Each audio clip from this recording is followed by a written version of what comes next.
May I invite the President of the Philippines to take the floor, please? Excellencies, ladies and gentlemen, good afternoon.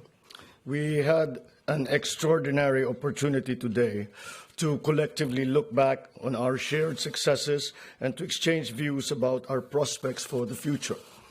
We looked back on ASEAN-EU achievements, most recently the signing of the ASEAN-EU Comprehensive Air Transport Agreement that was signed last October, and the adoption of the Plan of Action to implement the ASEAN-EU's Strategic Partnership for 2023 to 2027.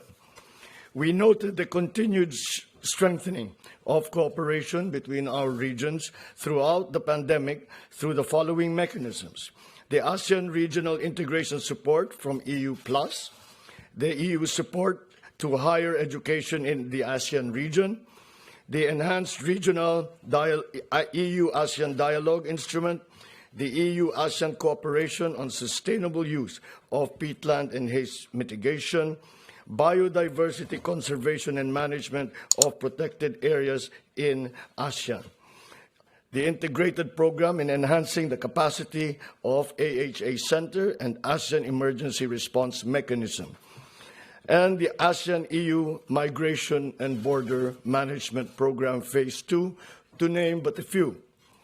We appreciate the EU member states, and the EU financial institution, in short, Team Europe, for the combined response of over 800 million euro to fight the health, social, and economic impact of the coronavirus pandemic in ASEAN. As we move forward towards post-pandemic recovery, we eagerly anticipate the resumption of negotiations for the establishment of an ASEAN-EU Free Trade Agreement and of the ASEAN-EU Trade and Investment Work Program. I am pleased that today's summit imbued all of us as ASEAN and EU leaders alike with a sense of renewed commitment to continue nurturing and expanding our unique ASEAN-EU partnership, which will serve us well as we are squeezed by the myriad challenges that we have just discussed, such as the supply chain issues brought about by the pandemic, the global threat to food and energy security made worse by the conflict in Ukraine, and to the societal and economic havoc wrought by climate change, to name a few.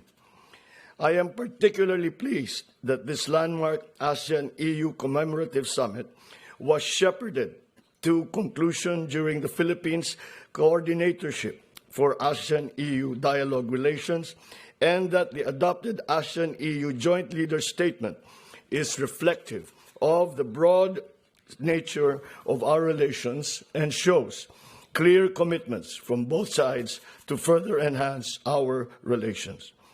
We hope to achieve more milestones as the Philippines continues to guide the ASEAN-EU dialogue relations until 2024. I assure my fellow ASEAN member states and all European Union member states that the Philippines will continue to expend all efforts available to ensure that the implementation of the Plan of Action to implement the ASEAN-EU Strategic Partnership for 2023 to 2027 proceeds as intended.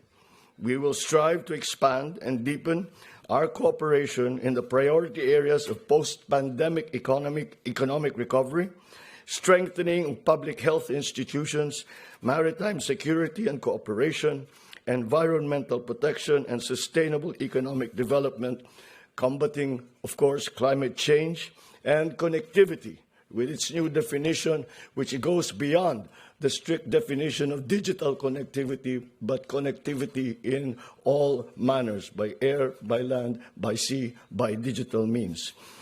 We also will work for the digital transition and the lessening of the so-called digital divide, migration, and gender justice.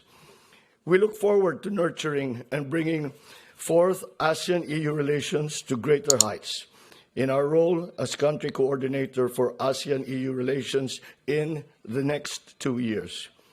Before I end, allow me to thank Your Excellencies, EU Council President Charles Michel, EU Commission President Ursula von der Leyen, Czech Prime Minister Peter Fiala, and all EU member state leaders for your very warm welcome that you have given us all here in Brussels. And we look forward to the next commemoration of EU-ASEAN relationships. Thank you. Thank you, Mr. President.